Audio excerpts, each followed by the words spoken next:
छत्रपती शिवाजी महाराजांच्या चरणी नतमस्तक होतो।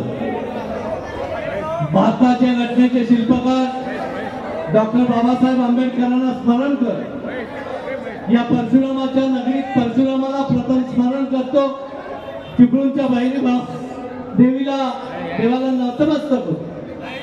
आजच्या आपल्या जनसन्मान यात्रेच्या निमित्ताने उपस्थित असलेले या राज्याचे तुम्हा आम्हा सर्वांचे लाडके आदरणीय अजितदादा पवार साहेब, या राज्याचे आपल्या राज्याचे अध्यक्ष आदरणीय सुनीलजी तटकरे साहेब, महिलांच्या अध्यक्ष रुपालीताई चाकणकर साहेब, जिल्ह्याचे अध्यक्ष बाबाजीराव जाधव, प्रदेशचे सरचिटणीस अजित यशवंतराव जैन खताते, आमचे नेते शौकतभाई, त्याचबरोबर दोन्ही तालुक्याचे अध्यक्ष, विधानसभा क्षेत्राचे अध्यक्ष, महिलांचे अध्यक्ष, युवकांचे अध्यक्ष, सर्व सेलचे अध्यक्ष, या जिल्ह्याच्या महिलांचे अध्यक्ष, इतर जिल्ह्यात आपल्या तालुक्याच्या सर्व सेलचे पदाधिकारी, सगळ्यांची नावं घेत नाही, राग मानून घेऊ।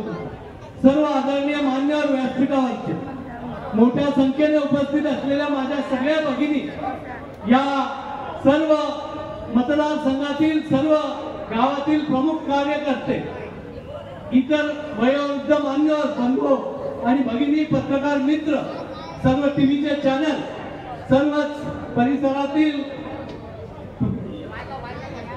सर्व नेते मंडळी, प्रमुख मंडळी, सर्वांना मनापासून नमस्कार करतो। आणि सुरुवातीला मी आपल्या सर्वांची मनापासून दिलगिरी व्यक्त करतो ती एवढ्यासाठीच की 3000 लोकांची ही जनसन्मान यात्रेची बैठक होती, परंतु आपण सर्व अजितदादांवर जे प्रेम करतात त्या प्रेमाच्या प्रचितीची कदाचित आम्हाला कल्पना आली नसेल आणि त्यामुळे थोडा तुमची सगळ्यांची गैरसोय झाली। त्याबद्दल तालुक्याचे अध्यक्ष अभिषेक ठसाळे असतील, या शहराचे आमचे अध्यक्ष मिलिंद शेठ असतील, आदित्यताई देशपांडे असतील, जैन शेठ, शौकतभाई आणि माझे इतर या इथले सर्व आयोजक असतील, या सगळ्यांच्या वतीने थोडीशी गैरसोय झाल्याबद्दल दिलगिरी। मी आज अजितदादांचं इथं चिपळूण नगरीमध्ये मनापासून स्वागत करतो। चिपळूण संगमेश्वर मतदारसंघासाठी दादा आपण प्रचंड मेहनत केली, आमचा प्रत्येक शब्द आपण ज्या वेळी आपण सांगितलं त्यावेळी तुम्ही तो पुरा केला। विकासाचा वादा काय असतोय दादा तुमच्या रूपाने आज इथल्या प्रचंड जमलेल्या जनसमुदायाच्या रूपाने आपल्याला दिसतो। चिपळूण मध्ये देखील ज्यावेळी गेल्या वेळी 21 ला पूर आला, या पुरामुळे तुम्ही आम्ही सगळेजण झटून अतिशय मेहनतीने काम केलं आणि हे काम करत असताना जर कोण खंबीरपणे पाठीशी उभा राहिला असेल तो आपला अजितदादा, हे आपल्याला इथे मला नमूद करावं। एक 8 दिवसाच्या कालावधीनंतर गाळ काढण्यासाठी का पैसा असेल, चिपळूण मधल्या अनेक विकास कामासाठी ज्या वेळी मागेल त्यावेळी मिळणारा निधी असेल, या सगळ्या गोष्टीची पूर्तता दादांच्या माध्यमातून झाली। तीव्र दादांच्या वेळी फुटलं, त्याच्यानंतर त्या पुनर्बांधणीचा प्रस्ताव होता, दादांनी एका क्षणात त्याला मंजुरी देऊन आज काम वर्क ऑर्डर होऊन चालू करण्याच्या पद्धतीने या धरणामुळे अनेक पूल नादुरुस्त झाले, रस्ते रिकामी झाले आणि ते देखील 1 वर्षात सगळे रस्ते आणि पूल करण्याचं काम देखील दादांच्यामुळे घडू शकलं, हे देखील मी तुम्हाला प्रामाणिकपणे सांगतो। आज अनेक गोष्टी बोलण्यासारख्या, या नगरीचा चिपळूण संगमेश्वर मतदारसंघाचा विचार करायचा झाला तर दादा काही गोष्टींची आम्हाला निश्चितपणे गरज, त्यामुळे जनसंपदाच्या वतीने जो होणारा प्रकल्प आहे त्यामध्ये 2000 कोटी पूर येऊ नये म्हणून ज्या गोष्टी करायच्या त्या दादा तुम्ही प्रामुख्याने आम्हाला करून देणं ही तुमची जबाबदारी आहे आणि ती तुम्ही निश्चितपणे करून द्या, हा देखील विश्वास या इथे। चिपळूण मधला ब्लू लाईन रेड लाईनचा प्रश्न आहे, त्या संबंधी देखील विचार तुमचा सगळ्यांच्या वतीने निश्चितपणे दादा करतील, हा देखील विश्वास मी तुम्हाला देतो। चिपळूण वासियांच्या वतीने, सर्वांच्या वतीने दादांचे ऋण व्यक्त करतो, कृतज्ञता व्यक्त करतो की 152 कोटीची ज्याला ग्रॅव्हिटीची पाणी योजना जी कितीतरी वर्ष होणार म्हणून आपण ऐकत होतो, पण तिला नुसती मंजुरी दिली नाही तर त्या योजनेचं टेंडर देखील पूर्ण करण्याचं काम या युती शासनाच्या माध्यमातून मुख्यमंत्री असतील, दोन्ही मुख्यमंत्री आणि विशेषतः आदरणीय अजितदादांच्या माध्यमातून ते देखील काम झालं. संगमेश्वर देवरुख मतदारसंघामध्ये पर्यटनाला चालना देण्याचं काम आपल्याला करायचं आणि चालना देण्यासाठीचा प्रकल्प अहवाल देखील आपण तयार केलाय. दादा, या प्रकल्प अहवाला देखील आपण निश्चितपणे मंजुरी द्याल हा देखील विश्वास आजच्या दिवशी आहे. मी फार मोठ्या मागण्या मांडत नाही, कारण मला माहिती आहे की जी गोष्ट दादा तुमच्याकडे दिली ती तुम्ही पूर्ण केल्याशिवाय आम्हाला कधीही मोकळं सोडलं नाही. हे आमच्या सर्वांसाठी अतिशय भाग्याचं. आणि इथून पुढच्या काळात देखील तुमचं प्रेम, तुमचा आशीर्वाद याच पद्धतीने. ज्यावेळी स्वर्गीय निकम साहेबांनी 99 मध्ये राष्ट्रवादी काँग्रेस पक्षामध्ये गेले, क्षणाचाही विचार न करता, त्यावेळी पासून दादा आम्ही तुमचं माझ्यावर अतिशय प्रेम. स्वर्गीय निकम साहेब ज्यावेळी अचानक निघून गेले त्यावेळी दादा तुमचा आधार हा माझ्यासाठी, माझ्या कुटुंबासाठी फार मोठा आधार होता. आणि तिथपासून आज तागेल सह्याद्री शिक्षण संस्था असेल, चिपळूण संगमेश्वर मतदारसंघ असेल, या सगळ्यामध्ये तुम्ही दिलेलं योगदान आम्ही आयुष्यात कधी विसरू शकत, तुमचे ऋण कधी फेडू शकत नाही. तुम्ही केलेलं काम आमच्यासाठी ही चिपळूणची जनता किंवा संगमेश्वरची जनता कधी विसरणार नाही हा शब्द देत. दादा, काही गोष्टी इथं बोलायच्या. आपल्याला माहिती आहे सगळ्यामध्ये आपल्याला दौऱ्यात आल्यापासून अल्पसंख्याक समाज देखील मोठ्या उत्साहात आपल्या पाठीशी आहे. दादा, तुमच्यावर विश्वास आमच्या सगळ्यांचा आहे. आपल्याला सर्व धर्म समभाव ठेवत असताना फुले शाहू आंबेडकरांचे आपण विचारधारा पुढे नेणार आहोत. आपण स्वर्गीय यशवंतराव चव्हाण साहेबांची विचारधारा नेणार आहोत. आणि मग ही नेत असताना सगळ्यांना बरोबर घेऊन जायची जबाबदारी देखील आपली सगळ्यांची. आणि मला विश्वास आहे दादा, या काही गोष्टीने काही समाज आपल्यापासून जर दुरावला असेल तर त्याला देखील साथ देणं, त्याच्याकडे सपोर्टिंग भूमिका घेणं ही तुमची माझी जबाबदारी आहे. आणि मी आता 100% सांगतो, ज्या वेळी कधी अन्याय होईल त्यावेळी सगळं सोडून आपण तुमच्या पाठीशी उभं राहण्याचा आमचा सगळ्यांचा संकल्प आहे. त्यामुळे दादा, या मतदारसंघासाठी तुम्ही ज्या ज्या गोष्टी केल्यात, अनेक बंधारे बांधण्याचा तुम्ही आम्हाला संधी दिली. सावर्ड्याला पाण्याची टंचाई होती, 22 कोटीची योजना 1 दिवसात मंजूर केली. 90 कोटीचा पाझर तलाव 1 दिवसात सकाळपासून संध्याकाळपर्यंत मंजूर करण्याचं धाडस तुम्ही करून दिलं. आणि इतर देखील अनेक ठिकाणी पाझर तलावाच्या माध्यमातून कोकणाची खऱ्या अर्थाने गरज पाण्याची काढण्याची हीच गरज.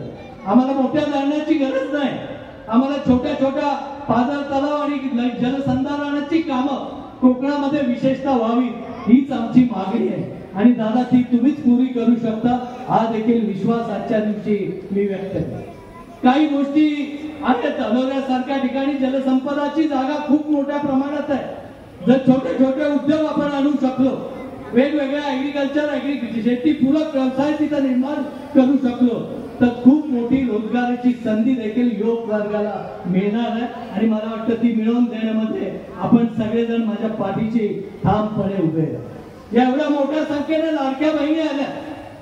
दादा, तुम्ही जी लाडकी बहिणीची योजना आणली त्यामुळे गरीबातल्या गरीब महिलेला देखील स्वतःच्या हक्काचे पैसे मिळण्याचं काम त्या माध्यमातून.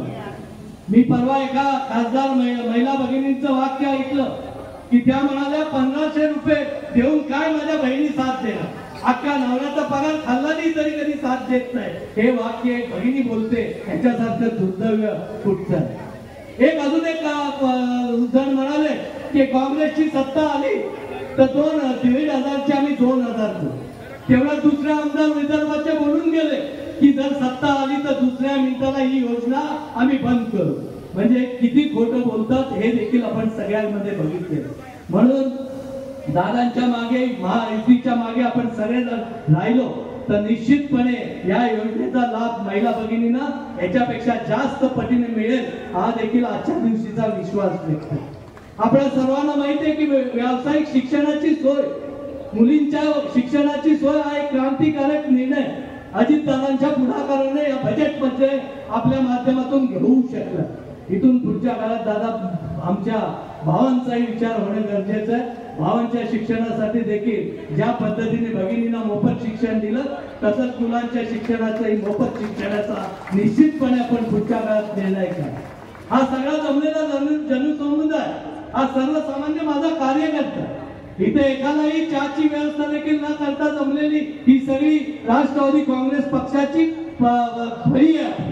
ही युवकांची आहे, भगिनींची आहे, महिलांची आहे. सर्व वडीलधारी देखील या सगळ्यांमध्ये आशीर्वाद द्यायला आज आपल्याकडे इथं उभे आहे. सर दादा, मी आपल्याला वचन देतो, महायुतीचा जो कोणी उमेदवार द्याल त्याला निवडून येण्याचं काम माझा इथला प्रत्येक कार्यकर्ता जाण करेल एवढा विश्वास मी आज देतो. कोण किती आलं तरी तुम्ही काय घाबरून जायचं कारण, ज्यावेळी दादा तुमच्या पाठीशी आहे, कोणी किती वल्गना करू दे, कोणी किती पैशाची उधळण करू दे, हा पैसा कुठून येतो काय येतो या गोष्टी वेगळ्या, आपल्याला त्याच्यामध्ये जायचंच नाही. आपलं चॅलेंज आहे, तुम्ही जेवढे पैसे टाकायचे तेवढे टाका. माझा इथला सर्वसामान्य कार्यकर्ता तुम्हाला कधीही कमी पडू देणार नाही, हा विश्वास आजच्या दिवशी व्यक्त करतो. तटकरे साहेब बोले कमी, जास्त वेळ मी तुमचा घेत नाही.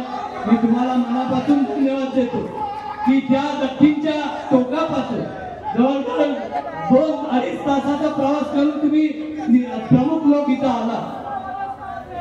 त्या देवरुखच्या टोकाला तर दादा आपल्याकडे एकही मोठा माणूस नव्हता. सर्वसामान्य जनतेला, छोट्या छोट्या कार्यकर्त्यांना घेऊन मी तिथं देवरुख मध्ये चांगल्या पद्धतीने राष्ट्रवादी संघटना आम्ही उभी करण्यामध्ये माझ्या इथल्या प्रत्येक छोट्या कार्यकर्ता हात आहे. आणि या हातावरच त्यामुळेच आज आपल्याला एवढ्या चांगल्या पद्धतीचा प्रतिसाद मिळू शकतो. दादा कुठच्याही गावात जा, छोट्या वाडीत जा, छोट्या वाडीतल्या छोट्या घरात जा, तिथपर्यंत दादांचा विचार पोहोचवण्याचं काम माझी सगळी मंडळी निश्चितपणे करेल आणि पुढेही करत राहील. त्यामुळे मला खात्री आहे दादा तुम्ही सोबत असताना आणि तटकरे साहेबांचा तर आशीर्वाद कायमच आमच्या पाठीशी आहे. त्यामुळे कशाची पर्वा न करता इथला माझा सर्वसामान्य कार्यकर्ता तडफेने निश्चितपणे येणाऱ्या निवडणुकीमध्ये त्याची ताकद आणि सगळ्यांचा हे दाखवून देण्याचं काम तुमच्या सगळ्यांच्या माध्यमातून निश्चितपणे करू हा शब्द दादा देतो. आम्हाला काळजी होती पावसाचं वातावरण, दादा शेतात की नाही हीच काळजी होती, पोटात गोळा.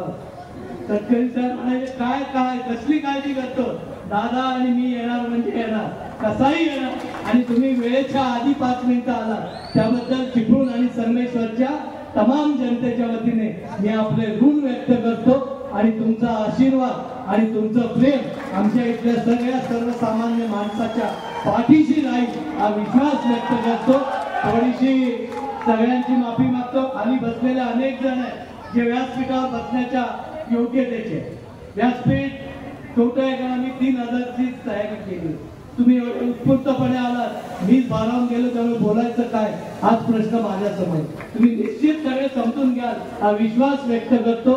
सगळ्यांना माझ्या भगिनींना मनापासून धन्यवाद देतो, माझ्या तरुण मित्रांना धन्यवाद देतो, वडीलधाऱ्यांना धन्यवाद देतो. आणि हे सगळी नियोजन करण्यामध्ये ज्या ज्या लोकांनी मेहनत घेतली त्या सर्वांना मनपूर्वक धन्यवाद देतो. तुम्हा सगळ्यांचं स्वागत करतो आणि माझे 2 शब्द संपवतो. जय हिंद, जय महाराष्ट्र, धन्यवाद, जय कोकण.